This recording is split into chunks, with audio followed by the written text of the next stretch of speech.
the crisis itself, I just think it's sad that people not only can't afford housing, but just that the prices keep getting up. As of September 2nd, over 1,700 Quebec households were still without housing, a figure that is virtually identical compared to last year, despite an uptick in the vacancy rate. In early August, the number was nearly 1,800 as advocates continue to voice concerns. So there is a lot of them that are still seeking for a place to stay. It's pretty high, considering that even if the vacancy rate have increased, we still have the lack of affordability. Catherine Lussier of FRAPRU says that rents are being pushed up in areas where new housing is being built, ultimately making it more challenging to access a home. She reiterated FRAPRU's goal to address the issue of affordability by demanding the CAQ government to build 150,000 social housing units over the next 15 years. We definitely think that we have enough resources to make this goal achievable.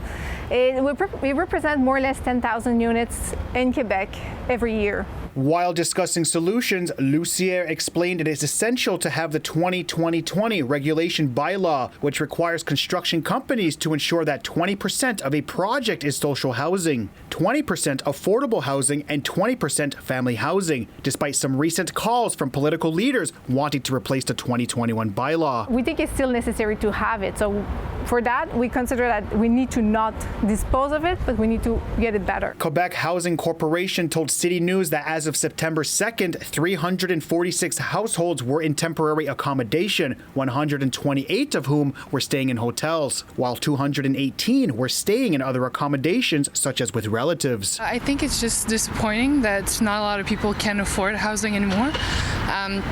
I know especially students, but there's also been a rise of homelessness. We have a lot of people and we don't have a lot of apartments, we don't have access to that. So the people with money, it's okay, but if you are a little bit difficult with that, is very complicated to get a good place. City News contacted Ministry of Municipal Affairs and Housing, but they did not respond to our request for comment in time for broadcast. We need the provincial and the federal government to actually invest in social housing for going towards that goal. And we think that we have the capacity to do it. For the people that are living day to day and trying to pay rent, it's difficult and we need help, and I think the government can definitely help with that. In Montreal, Tehosterihens Deer, City News.